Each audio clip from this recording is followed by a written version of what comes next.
Halo, kembali lagi dengan saya. Di sini saya akan membahas tentang tidur dan seputar kesehatan tidur yang baik itu bagaimana ya. Berapa lama sih waktu tidur yang ideal itu? Meskipun setiap golongan usia sudah dikelompokkan, namun menurut National Sleep Foundation dalam laporannya utama itu menyebutkan bahwa tidak ada jumlah waktu sempurna yang pas bagi setiap orang. Nih, beberapa rekomendasi jam tidur yang baik.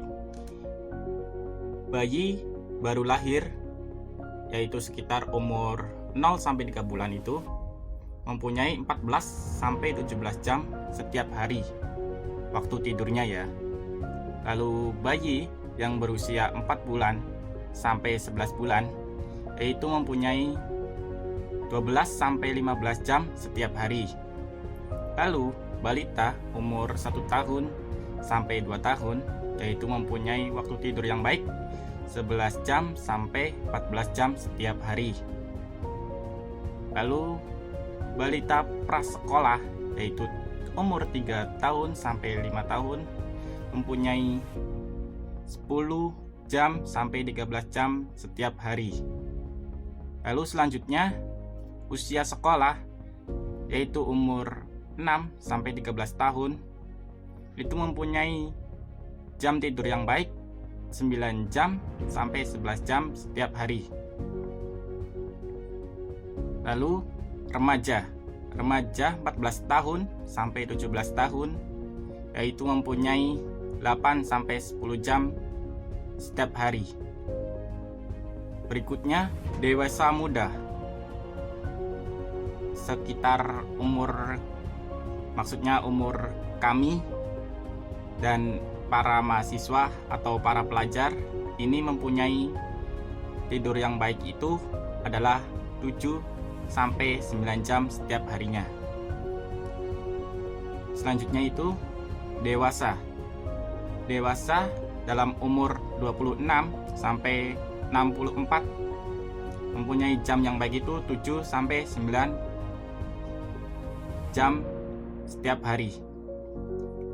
Selanjutnya yang terakhir manula yaitu umur 65 tahun ke atas mempunyai jam yang baik itu 7 sampai 8 jam setiap hari. Dengan tidur yang cukup, kesehatan kita akan lebih baik dan maksimal. Semua organ yang lelah bekerja tentu membutuhkan waktu istirahat, termasuk otak, kulit, sistem metabolisme, dan hormon. Pada saat tidur, informasi yang masuk ke otak akan disusun dengan rapi, sehingga saat bangun, kita seringkali menemukan solusi dari masalah di hari sebelumnya.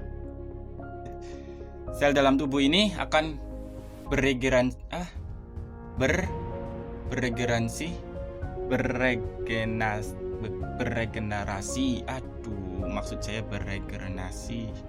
Itulah ya pokoknya. Jadi sel dalam tubuh kita itu akan beregenerasi saat kita tidur pada tingkat paling maksimal. Makanya ya tak jarang nih jika tidur sesuai dengan rekomendasinya, kulit seseorang akan terlihat sehat dan kencang. Selain itu, sistem kekebalan tubuh juga akan meningkatkan karena sel-sel kita diperbarui. Dan hormon melatonin yang membantu memperkuat sistem imun biasanya bekerja paling efektif saat malam. Lalu di sini siapa sih yang sering begadang? Di masa yang aktif ini sepertinya sulit ya, nggak mengulur waktu tidur gitu. Walau faktanya tidur memainkan peran yang sangat penting dalam hidup. Tubuh yang kurang istirahat ini akan merasa kelelahan, menurunkan produktivitas, level stres yang akan meningkat hingga berujung pada depresi. Nih, waktu yang ideal bagi manusia nih atau kita semua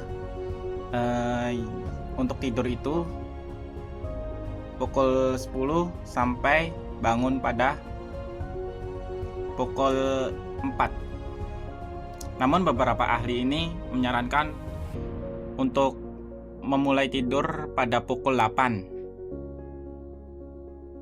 malam ya, bukan 8 pagi loh. Jika waktu tidur berkisar antara pukul 8 sampai dengan 12 malam, kamu akan mendapatkan tidur yang nyenyak dan mimpi indah. Tapi menurut para ahli, masing-masing orang bisa memiliki jam mulai tidur yang berbeda gitu. Misalnya jam 10 terus atau jam 11. Itu tergantung kesibukan kita. Selama mencukupi waktu istirahat yang dibutuhkan, yaitu pada orang dewasa adalah 7-9 jam. Jika senang begadang alias tidur lewat jam 12 malam, kebiasaan ini akan mendapatkan dampak buruk ya pada kesehatan. Nah, tadi kan kapan ya waktu tidur yang baik itu? Lalu ini waktu-waktu yang dilarang untuk tidur, seperti yang diajarkan oleh Rasulullah pada umat Islam. Hal ini karena akan berdampak buruk pada kesehatan tubuh dan pikiran. Oleh karena itu, agar tetap sehat dan bugar, kita perlu memperhatikan lamanya waktu untuk beristirahat dan waktu-waktu yang tepat untuk tidur. Nah, ada 5 waktu yang dilarang yang diajarkan oleh Nabi Muhammad SAW. Yang pertama itu tidur setelah sholat subuh atau di waktu pagi. Tidur di waktu pagi memang godaan yang berat ya.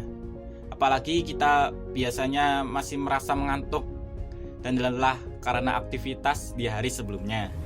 Namun tidur di pagi hari ini bisa membuat tubuh kita terasa lesu, lemas, mengganggu metabolisme tubuh. Karena biasanya saat pagi hari ini kita membuang kotoran dalam tubuh. Tidur setelah subuh ini bisa menghambat rezeki kita ya.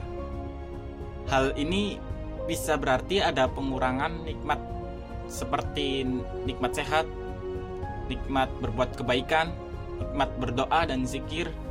Yang kedua nih, tidur di sore hari setelah sholat asar menjelang maghrib. Nah, siapa nih yang sering tidur di sholat hari? Apalagi habis kuliah atau habis kerja pada jam setelah asar, lalu kita kecapean dan tidur nih.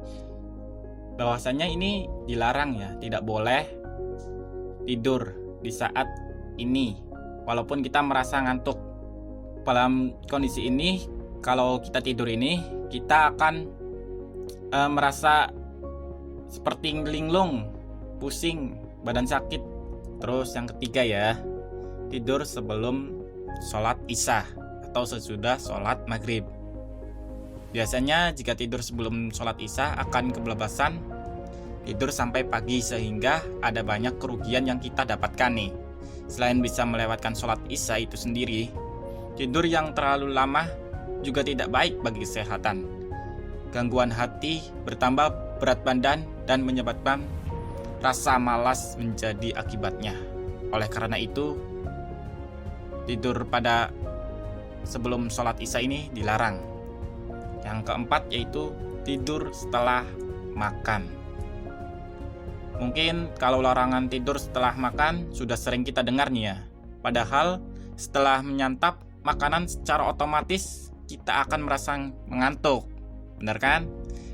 Nah, kita perlu tahan rasa ngantuk ini, karena jika terlelap tidur, maka proses pencernaan tidak berlancar secara maksimal.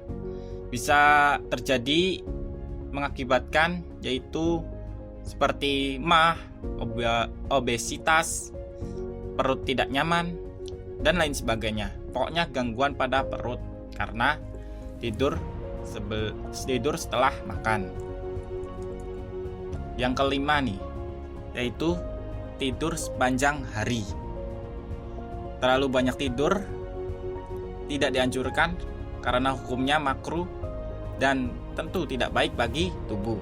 Banyak tidur dapat mematikan fungsi hati, menimbulkan kemalasan, sakit kepala, dan gangguan lainnya. Oleh karena itu, kita harus berhati-hati mengatur pola istirahat. Jangan terlalu lama, juga jangan terlalu sebentar. Harus cukup dengan waktu yang ideal tadi ya. Selanjutnya nih, hal-hal apa sih yang perlu kita lakukan sebelum tidur ini? Yang pertama ini, kita harus memadamkan lampu ya.